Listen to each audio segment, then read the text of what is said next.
Vous voulez vérifier la compréhension de lecture chez vos élèves? Vérifier s'ils maîtrisent bien une notion? Ont-ils bien écouté la vidéo que vous leur avez montrée?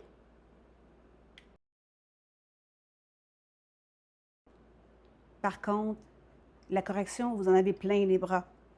Je vous montre, à l'aide d'un formulaire form et de l'intelligence artificielle, comment vous en sortir. Voici à quoi ressemble la plateforme de form. Donc ici, vous avez nouveau questionnaire. Ça, c'est quand vous voulez poser des questions et attribuer des points. Nouveau formulaire. Ça, c'est juste pour des questions sans notation. Et importation rapide. Ça va vous permettre de télécharger un Word ou un PDF qui a déjà les questions à l'intérieur et Form va créer lui-même les questions à partir de vos questions que vous avez déjà. Je vous montrerai tantôt à quoi ça ressemble. Donc, ce qui nous intéresse le plus présentement, c'est questionnaire. Quand vous arrivez dans questionnaire, vous avez un choix de modèle déjà existant. Ensuite, dans style, vous pouvez choisir le fond que vous voulez. Vous-même choisir à avoir une petite musique de fond, si ça vous tente. Je vais choisir un pour... attends, je vais prendre... Tiens, celui-là. Ensuite, dans paramètres, les options. Donc, mode entraînement. Ça, c'est, mettons, que vous voulez que l'enfant, à chaque question, on lui dise si c'est bon ou si c'est pas bon pour qu'il puisse se rectifier avant de passer à la prochaine question.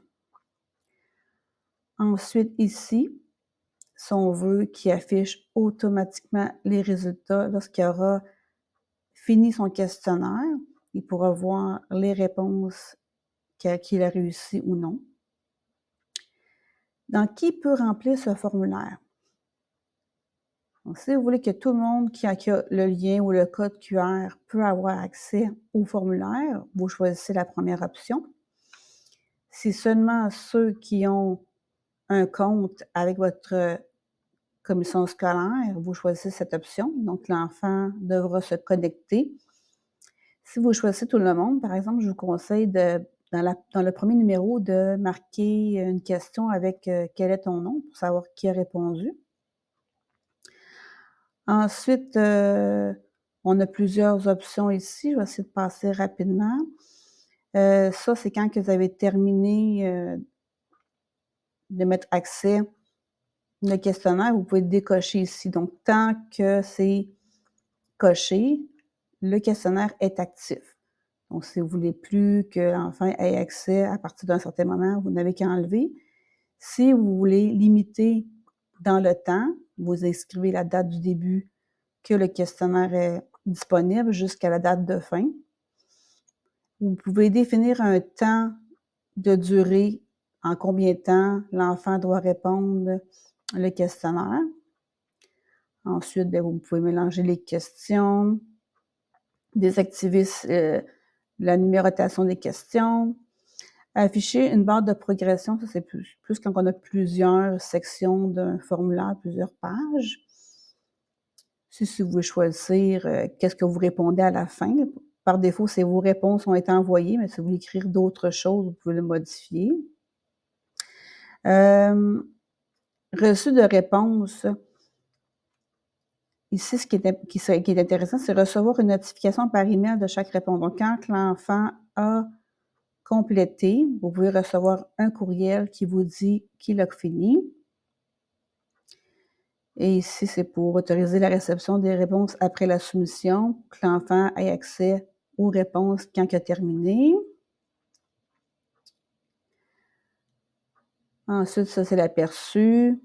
Pour l'instant, il n'y a aucune question là, que j'ai fait. Donc, ordinateur, appareil mobile, c'est comment qu'il peut voir la page, mais pour l'instant, je n'ai rien mis. Voir les réponses. Donc, quand que les jeunes vont avoir terminé le questionnaire, vous allez pouvoir voir chaque résultat de chaque question, combien ça a pris de temps en moyenne. Donc, vous allez pouvoir avoir un portrait Ensuite, présenter. Si vous voulez présenter en direct dans la classe, l'enfant peut scanner, le code QR. Il y a aussi un lien, mais c'est plus facile avec le code QR.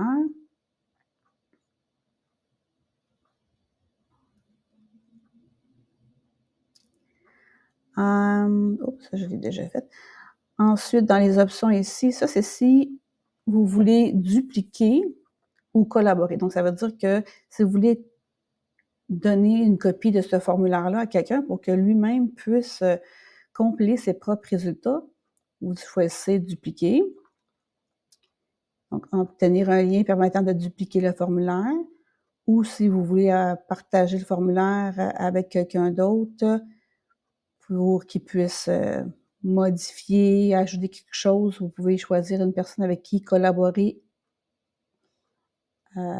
au formulaire. Vous pouvez sélectionner soit tous ceux qui ont le droit, qui ont accès au lien ou seulement certaines personnes. Vous pourrez, choisir. Vous pouvez aussi à la fin imprimer le formulaire pour en garder une copie dans votre classeur. Dans le questionnaire, ici, c'est comment vous intitulez le questionnaire. Donc, questionnaire sur le livre de Lolita la taupe. Donc, ça, c'est pour un peu plus de précision, comme un genre de sous-titre. Ensuite, dans les choix de questions, vous avez choix, donc choix multiples. Ici, de rentrer du texte. Ici, l'évaluation, c'est comme 5 étoiles. L'enfant peut cliquer. Par exemple, si vous voulez lui demander c'est quoi son appréciation du livre, il pourra cliquer une des étoiles. Ça, si vous voulez qu'il insère une date dans les questions, ben, ça risque de moins s'appliquer. Ici, c'est pour classer des phrases que l'enfant classe. Donc, ça peut être intéressant, mettons que vous voulez l'ordre chronologique. Vous marquez, par exemple, 5 actions et l'enfant devra les replacer en ordre. Ensuite, ça, c'est plus pour, comme vous voyez un peu, c'est comme un tableau que l'enfant peut cliquer, mais c'est moins nécessaire pour dans notre cas. Charger un fichier, donc ça pourrait arriver peut-être avec des plus vieux si vous voulez qu'ils téléchargent soit une photo ou un document Word d'un petit projet que vous avez fait. Ça aussi, c'est plus pour une échelle de comme lorsqu'on fait des sondages, là, de 0 jusqu'à, mettons, jusqu'à 7, notre degré de satisfaction. Ça s'applique moins présentement. Et si vous voulez faire plusieurs sections dans le questionnaire, vous pouvez insérer une image. Par exemple, je pourrais télécharger la page couverture du livre Lolita la taupe. Ensuite, je fais le démarrage rapide pour choisir le type de question. On va y aller avec choix multiple. Vous avez le choix dans la question d'insérer soit une image. Par exemple, si vous voulez mettre une illustration d'un des personnages de l'histoire, puis lui demander quel est le nom de ce personnage-là, vous pourrez insérer. Ou vous pouvez aussi insérer une vidéo. Donc, ça peut être une petite capsule vidéo que vous voulez que l'enfant écoute et qu'après ça, vous posez une question là-dessus. La vidéo, ça peut être une adresse YouTube ou ça peut être sur Stream qui est dans Microsoft. Ça vous permet de déposer vos propres vidéos et après ça, ça va comme créer un genre de petit lien que vous allez pouvoir mettre dedans. Donc, après ça, pour les options, combien de choix de réponse que vous voulez. 1, 2 et 3. Encore là, vous pouvez mettre des images pour qu'il puisse choisir.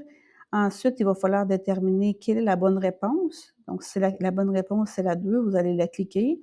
Vous pouvez attribuer le nombre de points. Hein. S'il réussit, il reçoit 1 point.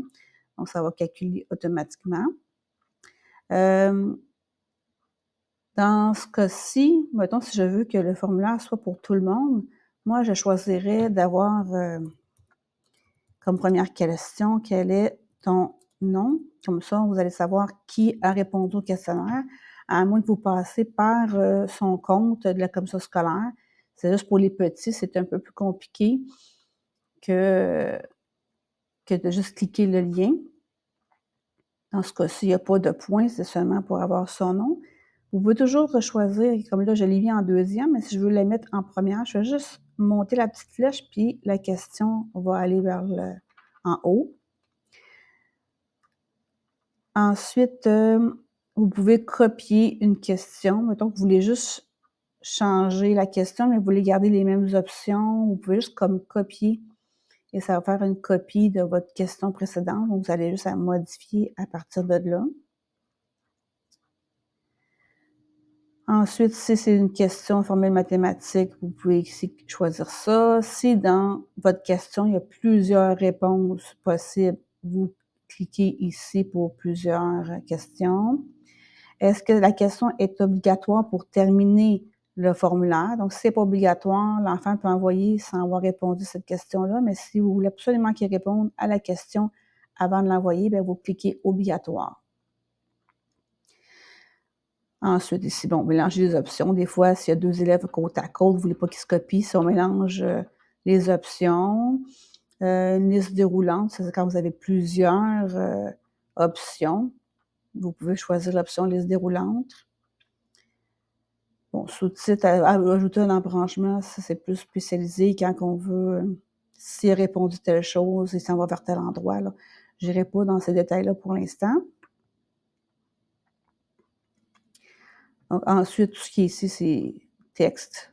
Ça, c'est assez facile. Vous répondez la question et l'enfant doit choisir une réponse. Donc, vous mettez toutes les réponses possibles. Donc, mettons, c'est Lolita, ajouter. S'il y avait d'autres possibilités de bonnes réponses, vous cliquez toutes les options possibles et vous attribuez le nombre de points. Si vous permettez une réponse longue, donc si l'enfant peut écrire une phrase, bien, vous cliquez sur réponse longue. Ajouter un petit peu rapidement des types de questions. Ici, c'est les options, ce qu'on peut déplacer, que l'enfant va pouvoir placer en ordre chronologique. As-tu aimé cette histoire? Ça, c'est au niveau des où il y avait le petit pouce. Donc, il va pouvoir mettre jusqu'à 10, là, mais rendu là, c'est très difficile pour un enfant de déterminer jusqu'à 10. Donc, 5, c'est assez. Ça peut être des étoiles, ça peut être des nombres, un drapeau. Donc, il y a plusieurs choses que vous pouvez sélectionner. Mais pour une appréciation, le cœur, c'est bien.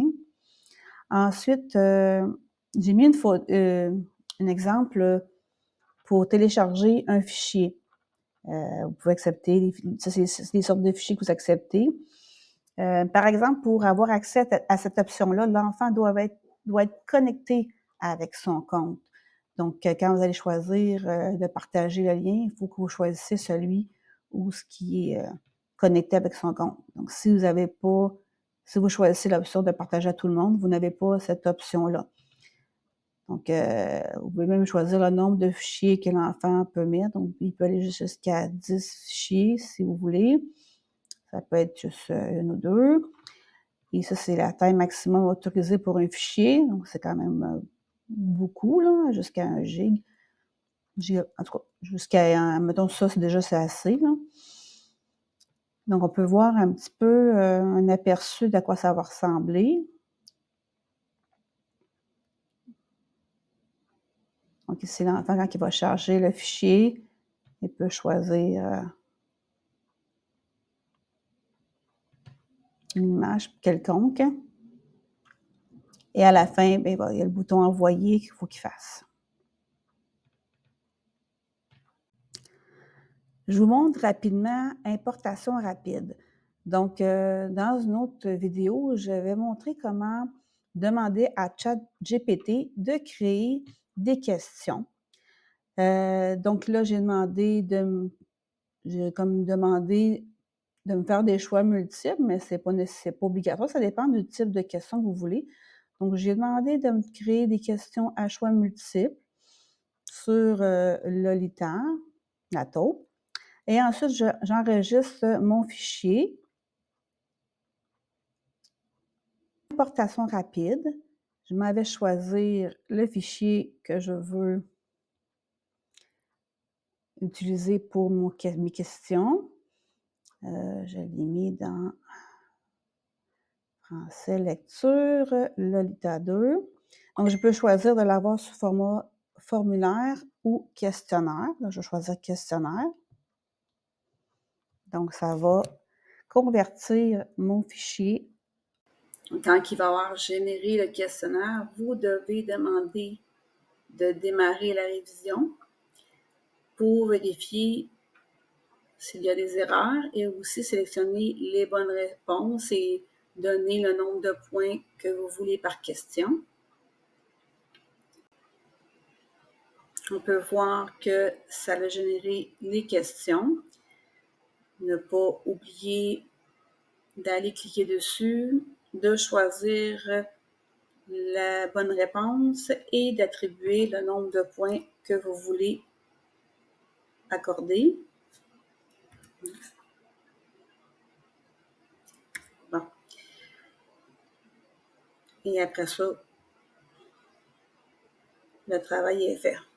Il vous restera juste à l'envoyer à vos élèves. Quand vous serez prêt à partager votre formulaire, vous choisissez « Collecte les réponses » et vous avez le choix d'utiliser le lien qui est fourni. Donc, mettons, si vous l'envoyez par courriel ou le mettre dans Teams, vous pouvez aussi le mettre en version code QR. Donc, ça, c'est plus facile pour les petits, mais quand même aussi apprécié par les grands. Vous avez ça à télécharger, puis après ça, l'enfant, avec sa tablette ou un téléphone, peut scanner le code QR et il va aller automatiquement sur la page du formulaire. Donc, quand vous recevez toutes les réponses que vous voulez, donc vous retournez dans votre formulaire, vous allez dans « Voir les réponses ». Donc, présentement, j'ai 5 élèves qui ont fait le questionnaire et je peux voir quelle question a été plus ou moins réussie.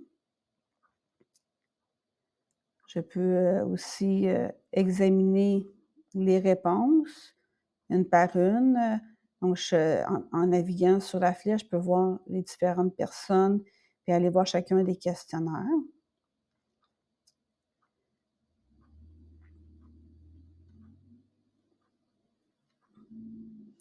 Vous pouvez aussi demander de publier les notes. Donc, vous allez voir, là, présentement, moi, ils ne se sont pas connectés, donc vous voyez anonyme.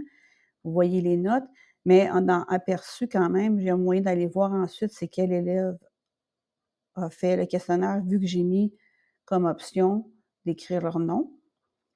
Et aussi la version, quand on clique ici, d'avoir toutes les réponses sous un format de fichier Excel que vous pouvez télécharger et consigner si vous voulez examiner davantage les difficultés des élèves. C'était un survol des principales fonctions qu'on peut faire dans le formulaire Form. Profitez de cette belle technologie pour alléger votre tâche.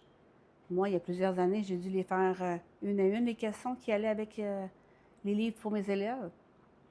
Ils l'utilisent encore. Sauf qu'avec l'importation rapide et ChatGPT, j'aurais pu sauver beaucoup de temps. Merci de m'encourager en cliquant sur le bouton « J'aime » et abonnez-vous afin de recevoir d'autres astuces.